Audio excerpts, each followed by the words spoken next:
Assalamualaikum warahmatullahi wabarakatuh. Selamat malamnya, selamat pagi, selamat saya. Kembali lagi di channelnya Berkadua Putra dari Jawa Mubarok. Saya sekarang lagi menghadiri kegiatan KPA YPI yang ada di Kabupaten Bogor, Kabupaten Sumedang, Kecamatan Cidugal.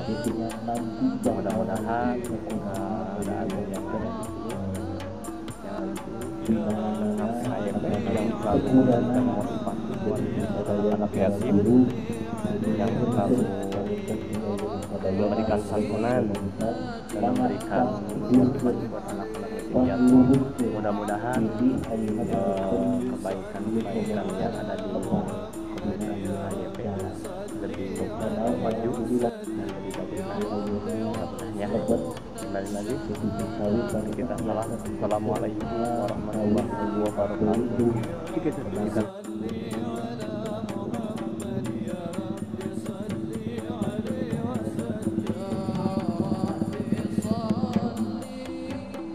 begini ciri ayat kantian ia bangunan nganggo hartos mudah-mudahan itu ayeuna APK eta sehingga jantung panemu dirojo itunya tanpa hati guru-guru kurang sing takdim serta guru teras ayeuna sapaan ti kurang kali yatim.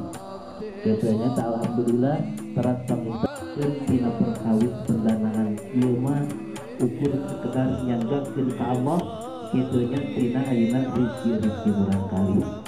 Taeta panginten insyaallah lah pasti panginten meureun anu resok mah kitunya ayeuna dan gitunya teras ayeuna pokok deui tepuk-tepuk murang kali gitunya tanah itu saya kumpul karena kita pilih eta tina tempat lima ayeuna keur mobil keur teh rezekina dari tuntut dan pribados nganjurkeun ka sadayana anggota anu kali terbuka kanu umum pasti malam Salasa dikhususkeun di dieu panginten awasan Rotibul Hadat sinarengan nyaeta marhaba gitunya eta cenah sabdugikeun ka wengi dan hajat dipinuhan gitunya kirang langkung Rotibul Hadat sajam gitunya salawat sajam hampir beres dugikeun ka sabuka.